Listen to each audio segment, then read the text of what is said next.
Welcome, one and all, to Say No to Sadomasochism, the channel that gives you the truth about sadomasochism without all the spin. I'm Republic of Sandals, a volunteer for Say No to Sadomasochism, and today I've lined up the top 5 myths of BDSM. But before we begin, some of you might be wondering, what is BDSM? BDSM is an acronym for Modern Sadomasochism. For more information on the meaning of BDSM, please consult our description, which can be found below the video. Now we've got that cleared up, let's see what else we can uncover. In 5th place today is one of the most common myths, not just in BDSM, but also sometimes in general. Pain is pleasure. Though the word pleasure can mean different things to each of us, in chemistry it's often related to a chemical called dopamine. Dopamine is considered to be a very useful chemical in helping our brains function properly. It's best known for its effects of reducing how much sensation we perceive, including pain. Dopamine is so effective at treating all forms of physical discomfort. Our brains release it as a reward for our achievements, giving dopamine and pleasure an inescapable relationship with success. To increase our chances of survival and conceiving children, dopamine is triggered following physical exercise and during sex. Although, like many things, dopamine has exceptions, like when it's released to alleviate pain, rather than leaving us in agony. However, maybe chemistry isn't your thing, and instead you want to understand pleasure and pain spiritually. Don't worry, we've got you covered. Dr. Sigmund Freud explained how humans relate to sensation through what he called the pleasure principle, which states, in a world without responsibilities, human beings would dedicate all of their time to finding pleasure and avoiding pain. Dr. Freud saw this as a healthy and vital part of being human. At 4th place is the myth that fantasy can't harm you.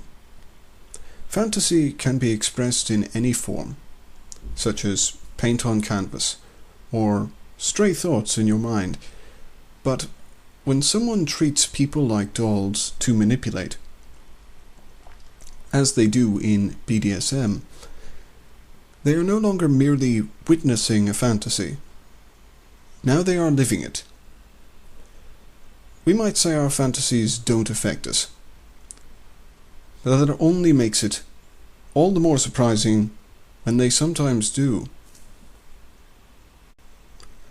BDSM is often described as a collection of authority role plays. For a fitting comparison, we can look to a psychological experiment.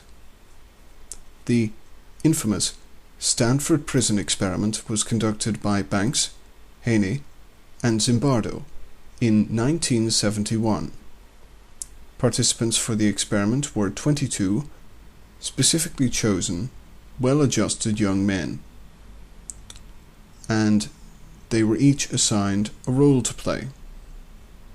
Half of the men were assigned to play the role of guards of their pretend prison, and the other half of the men were assigned to play the role of prisoners.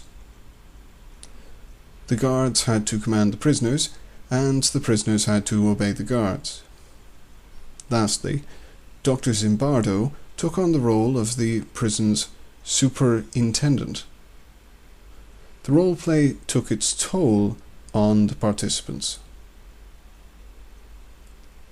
The wardens became increasingly aggressive, both physically and verbally, and the prisoners became increasingly distressed and unresponsive.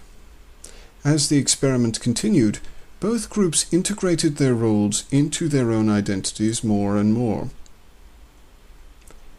and the environment became increasingly dehumanizing. 5 prisoners had to be released early after suffering extreme emotional distress until the experiment was terminated after just 6 days. The experiment also had lasting effects on Dr. Zimbardo, who would later compare his experiment to the infamous Abu Ghraib prison in Iraq. Of course, all authority is to some extent roleplay, and everyday authorities have been given customs that have become internationally famous. For instance, a judge often wears a wig to take on their role as a trier of law, and bangs their gavel to deliver closure. Or a soldier puts on a beret to show their allegiance, or stripes to indicate their rank. Often authorities have special names such as Your Honour or Lieutenant. The origins of authority can be very different. Historians tell us of the divine right of kings, and modern people talk about democracy and employment. However, no matter where authority comes from, it can be misused. Having said that, what separates BDSM roleplay from other forms of authority? The answer could be absurdity. Some people say BDSM fantasies are too bizarre for them to take seriously. However, just because something is unusual punishment doesn't mean it isn't cruel. And no matter how much fantasy is involved, the harm is still just as real. At third place is the myth that BDSM is safe. This simply isn't true. Unfortunately, the reality is much more unsettling. Physically unsafe practices in BDSM include, but are not limited to, beating, which can include striking across the face or flogging with canes or whips, cutting, strangulation by choking with hands or hanging by rope or cable, and, most dehumanizing of all, branding with torched metal. And what is the damage that comes from subjecting a body to all this punishment? Beatings can cause bruising, concussions, and risk internal bleeding. Cuts obviously cause bleeding and scarring. Strangulation causes loss of oxygen to the brain, resulting in brain damage and sometimes death. Every year there are news stories of people dying from what the BDSM community calls erotic asphyxiation. Branding, by definition, causes burns and possibly permanent scarring. These are major and potentially life-threatening injuries. The second greatest myth of BDSM is that BDSM is sane. There are rightly very serious concerns about mental illness and its relationship to BDSM. This has nothing to do with prejudice. There are very clear and logically sound reasons why practicing BDSM can sometimes be considered symptomatic of mental illness. The phrase mental illness has its roots in the word psychopathology. Psycho is an ancient Greek word for the mind or the spirit. Pathology is made of 2 separate ancient Greek words, pathos, meaning suffering, and logos, meaning logic. So a psychopathology is a psychological pattern or complex resulting in suffering. Sometimes to ask a larger question, you have to ask a smaller one. So our question today is, are sadism and masochism patterns of behavior that result in suffering? I define sadism as purposefully causing suffering to another person or animal for its own sake. I define masochism as purposefully pursuing one's own suffering for one's own sake.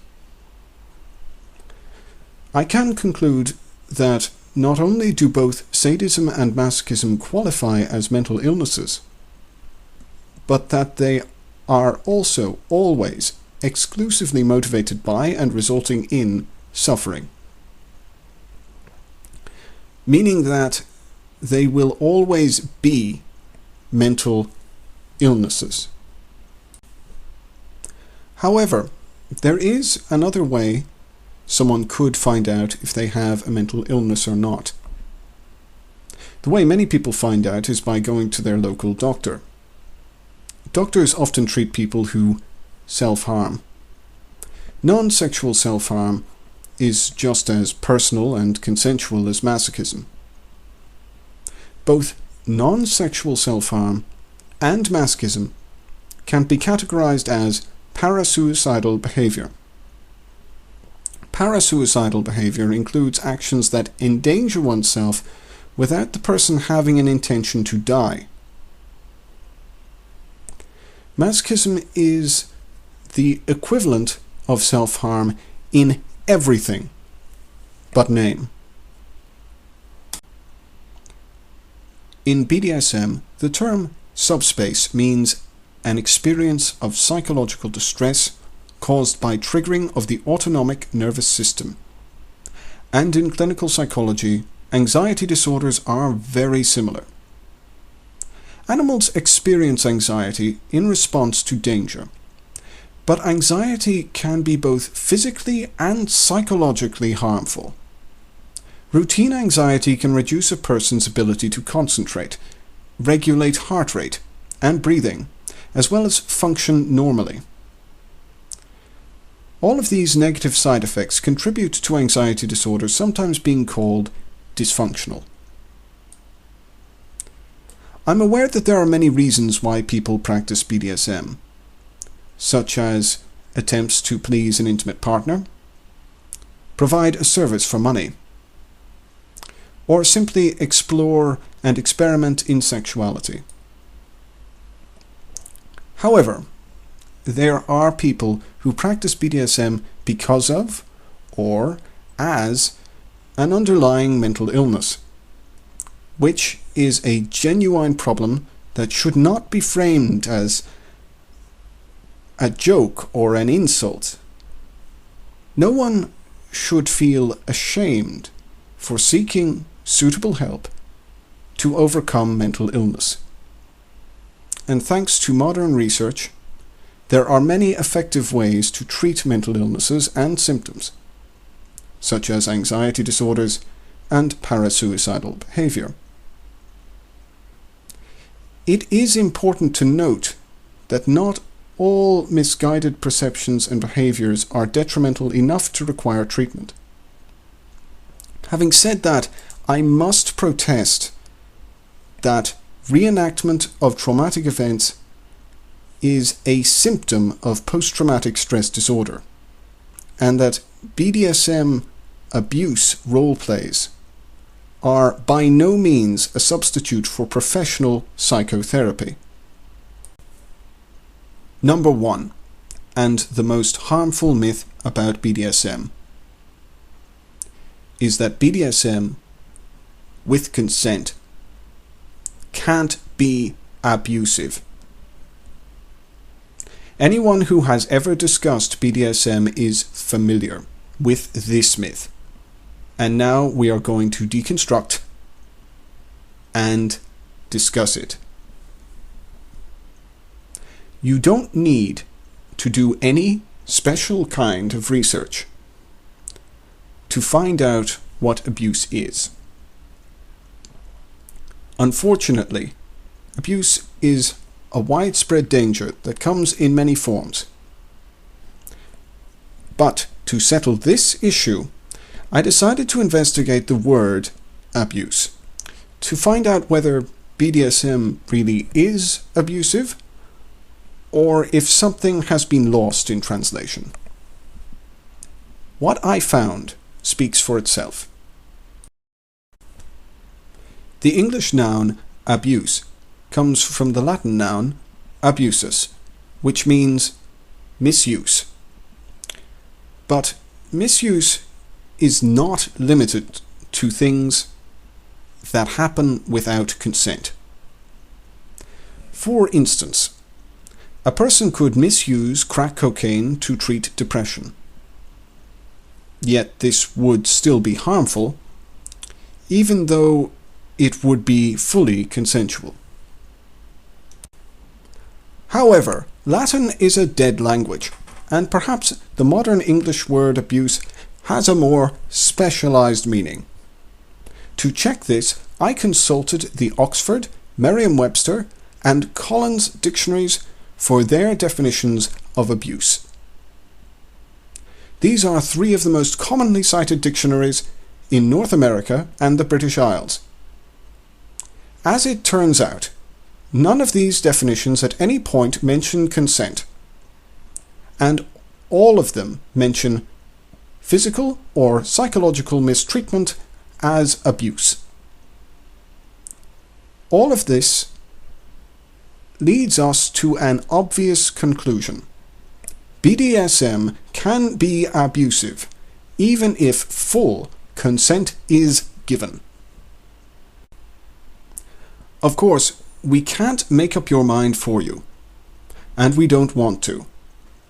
You're your own person, and you should make your own choices. We made this video to share with you the things about this issue we feel are important, namely safety and equality in sexual and intimate relationships. This is about your life and your dignity. So please, don't throw them away. Say No to Sadomasochism is just one of antipornography.org's many channels here on YouTube that raise awareness about various forms of sexual abuse in things like sex trafficking and pornography. You can find links to the other channels in the description below. If you would like to support our effort to promote healthy attitudes towards sexuality and relationships, you can donate at antipornography.org by following the link in the description. Alternatively, if you'd like to become a volunteer, you can contact antipornography.org over Twitter, Facebook, or YouTube. Until next time, I've been Republic of Sandals, saying, say no to sadomasochism.